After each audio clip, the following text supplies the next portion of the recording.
Going on, Nerf Nation? It's your boy Nomadico here again with another review. We are actually going back to October of 2021 for this review, and we're going to be discussing a blaster that is part of the Elite 2.0 line with Nerf. Now, occasionally Nerf is known for doing some interesting things and trying out new ideas. This blaster definitely takes that one to the next level, in my opinion. Not that it tries a particular new design or a new type of priming mechanism, but something that actually combines everything that they've done in the past and adds a new spin to it, and occasionally it just flips you out. We are actually talking about the Nerf Elite 2.0 Flip-32, and oh boy is this thing top heavy. Now this is labeled as ages 8 and up. This one I picked up used off of somebody who was actually selling it off the Facebook Marketplace. I got this as part of a blaster bundle package, where I think I paid $20 for 3 blasters. This was one of them, which was actually a steal because at the time that I picked it up, which was last year, it's been sitting in my garage for that long, unused, and when I picked it up, it was still around $64.99 new in box on the store shelves. This is no longer actually on the shelves, which is surprising, seeing as there are other blasters that are part of the Elite 2.0 line that are still on the shelves as opposed to this one. Now, I will tell you that this thing is impressive and it looks fun. That being said, if you buy it new in box and you have the instructions, you had a one-up on me because it's also not as intuitive as you would think. Because when I first picked it up, I was not aware that this is not a pump action like this priming handle would suggest. In fact, this priming handle has a lock here. That way you don't accidentally pull it and cause the flip mechanism. That is why it's called the Flip series. There are 3 other blasters in this series. There's the Flip-8, the Flip-16, and the Flip-32. The 8 is a single column of 4 that flips to reveal the back 4. The 16 is 8 that reveals the back 8, kind of like a rough cut, but not, I guess, maybe, whatever. And then, of course, the 32, which is 2 columns of 4 on each side for a total of 16 on one side, 16 on the other. Here is the actual lever action. That is how you prime. And it does feature a dual stage trigger where if you just press it slightly, got tongue-tied. If you just press it slightly once, it just fires a single dart. If you mash it down again, it fires the second dart. Or if you just mash it down completely, it launches 2 darts at the same time, similar to the mechanics of the Elite 2.0 Rough Cut 2x4. So I will tell you, this blaster, it is the encapsulation of everything that Nerf should be. Fun, quirky, and kind of exciting. I'm not going to lie. I'm curious to see how this is going to perform. Now, because of the fact that it is a gimmicky blaster, I'm not going to curse it out if it only hits the 70 FPS marker or if it's a little bit below that, because it is, after all, air restrictor base. That said, I want to see how it works because this looks like the kind of thing that a kid would have a lot of fun with. And yeah, I will tell you though, because of the fact that this grip being up here, it is counterintuitive. I actually had G-Rex trying to see how he could work this, and his first inclination was, oh, priming it?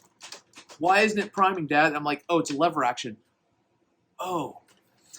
It does feature a single tactical rail up here, which kind of goes against the entire Elite 2.0 loaded with tactics gimmick that they've been doing, but I don't know where else you'd be able to put a tactical rail. So I guess forgiven. Also, one thing I do want to pay close attention to is the stock does have this divot here. So it's almost as if they want you to hold it like this, almost like a bazooka, which kind of would make sense, I guess. If you have a sight up there, maybe, yeah, I guess that could work. All right, whatevs. So there you go. Now, I will also notice one thing about this blaster. Even though this is the pretty side, as you can see that it is painted with the Nerf logo here, the other side, they didn't really skip necessarily. It does have decoration on both sides, just that the Nerf logo here is not painted. But the Elite 2.0 is in orange, and you have the orange beauty marks as well. Good on you, Hasbro. Now, this is no longer on the shelves, as I said, but you can find it online through secondhand retailers. I believe I saw one at Walmart for $34.99 on their walmart.com website or on their app. And Amazon, you can also find it as well. Occasionally, you might find these on sale on Amazon. I know that towards the end of its run at Ollie's, it got as low as $24.99 over the holidays. So there is that. Now, we're actually going to go ahead and run this through the chronograph, and I'm not going to be able to do an accuracy test necessarily because, I'll be honest with you, these are elite darts. We all know that they are not very accurate. This one's actually all about the fun, but I am curious to see just how it performs. Now for the chronograph test.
Okay, we're out in the parking lot range, and it is a nice hot 90 degrees out here today in Ohio.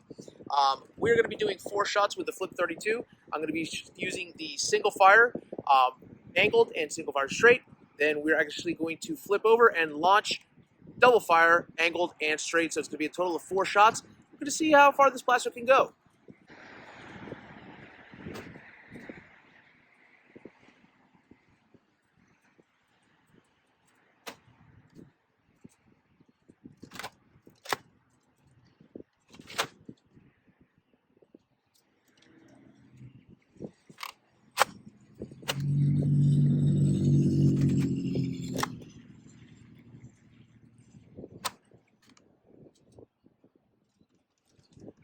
I'm going to do a dart recovery, and we'll be back with those numbers.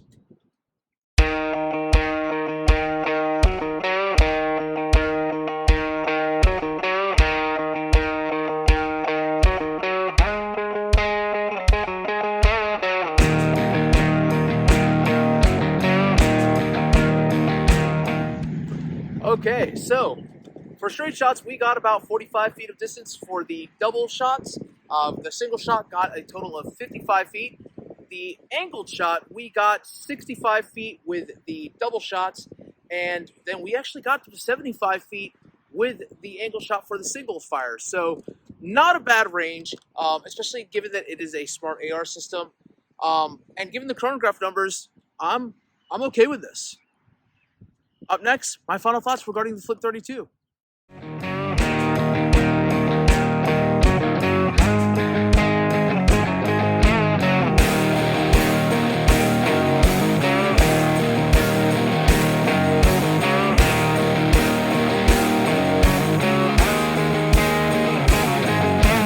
All right, and I am back with my final thoughts regarding the Flip-32. So, the Flipshot series, this is the culmination of it. This is the largest blaster of the series. It has the 8, the 16, and the 32. I haven't messed around much with the 8 and the 16, but after playing around with the 32, I'm going to be honest with you, I enjoy it. It is not the worst blaster out there. It is not the best either. It is what represents everything that is good about Nerf. It is fun. It is innovative. It is kind of goofy, and it doesn't take itself too seriously. Hence why the fact that you have two different mechanisms here that would normally be priming mechanisms, and each one serves a different purpose. I do enjoy a good lever action, so that's kind of neat. The lever action is not as smooth as, say, the Sling Fire or the Adopt Me Bees or even the Sentinel, but it works. It does its job. This little pump grip here, it is kind of confusing because, again, whenever I have a grip like this, my natural instinct is to want to actually just do this to it. But that is what causes it to flip, and that's that. I think it's better to have this be the flipping mechanism as opposed to the actual lever action. But I do dig a couple of things about this blaster. 32 rounds that you can shoot, that's kind of cool. That actually, I believe, is the third highest amount of rounds that you can actually do at any one time with the blaster. It's the most with a breech loading out of any blaster out there, but the only ones that I know that you can actually hold more ammunition with are, say, something that is drum mag fed, like the Raider, or even the Titan, which can hold 50. So, that's pretty cool. 32 is actually a decent amount of numbers. The other issue that I really enjoy about this blaster is that you can actually hold it two different ways. You can either hold it like this, and the stock does feel comfortable here, and it is a large enough blaster that you don't feel like you're actually holding it too close to you, or you can actually just flip it on your shoulder and go bazooka style, which is kind of neat. That, I'll be honest with you, kind of cool. I do like that. So, yeah. Now, there are a couple of issues with it, though, and I want to point these out. G-Rex was the first one to point it out to me. It is very top-heavy. So this is actually marketed for 8 and up. G-Rex is 11, and he's a pretty hefty size for an 11-year-old. I don't know if an 8-year-old would be able to carry this properly and be able to move around with it. It would be kind of difficult for them to run around with. But a larger kid, absolutely. This is definitely when mom and dad are playing Nerf with the kids. Dad gets the big boy, the kids get the 8 or the 12 rounder, and dad will decimate. Idea. Now, regarding the performance of the blaster, so Elite 2.0 normally promotes the standards of hitting 70 FPS. This one only hit, I believe, at one point in time we might have gotten close to 60, and that's okay. That is perfectly okay. I'll be honest with you, the fact that I was using the actual Fortnite darts as opposed to Elite 2.0 darts, that could probably skew those results a little bit. In my humble opinion and in my experience, the Fortnite Elite version darts are not as, how can I say this, chronograph friendly as the Elite 2.0 darts. They're a little bit heavier. I don't know how that works, but that's just my personal experience with them. They don't fly as fast as the standard Elite darts or the Elite 2.0s. So I'd have to measure these with Elite 2.0 darts. Unfortunately, I did not have any handy on me that were fresh, so I didn't want to chronograph with used darts. Now, regarding the distance, it hits 75 feet. That matches a lot of the other Elite 2.0 blasters. I did not see if the box promoted that it could hit 90 feet. I don't think that it could possibly hit 90 feet. Maybe with Elite 2.0 darts, who knows? But 75 feet with the Fortnite darts definitely puts it at a decent range, especially if you're doing like a bazooka-style launch. And the fact that you could get 45 to 50 feet with a straight shot, that's pretty okay also.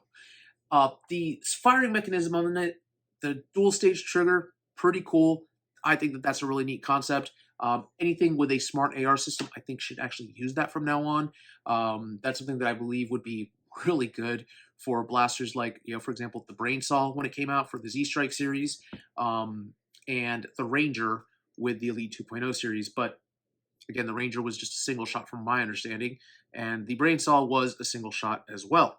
Whereas opposed to the Rough Cut, that was the same kind of design as the Brain Saw, had the dual stage. Go figure that one out. So who is this blaster for? Can an 8-year-old use it? Yeah, they're going to have a hard time picking it up because, again, it is very top heavy with this barrel like this. But it's safe to use indoors. Would I take it out for a actual competitive play out in a park with a Nerf meetup? I don't know about that. But for a backyard Nerf battle, this is going to be fun. This is fantastic. I think it's great. I will tell you that the instructions, though, definitely read them if you pick one of these up, because the first thing you're going to get, that you're going to try when you don't know how this thing works, is that you're going to try to prime it like this and be like, oh my gosh, it's broken, it's broken, it's broken. It's not broken. You're just using the wrong mechanism. One thing I do want to draw attention to really quick, in order to make that flip, you actually have to pull that down. I almost hit myself in the face, and that just primes back up. And that is kind of satisfying. You don't have to remove the actual trigger. You can actually hold that down and keep on flipping. So there is that. Things that I would change about this blaster. I would probably move or extend the tactical rail so that instead of just being back here, I would probably added something more over here. That would have been nice. An extendable stock would have been kind of cool. Maybe actually add an extender back here so that this divot was still here, a little brick, and then extend this out a little bit more for people who actually have longer shoulders. But yeah, no, other than that, good design. Good job, Hasbro. I can see why a lot of people didn't like the blaster, but I can also see why people do like it and why people bought it. It's fun. Again, this right here, this is what Hasbro needs to do. It's different. It's not something you see every day. Dart Zone and Busby are not making these. Go with it. Stick with it. Do this. Work your niche market. I want to thank you all for watching Secondhand Blasters. Until next time, keep on blasting.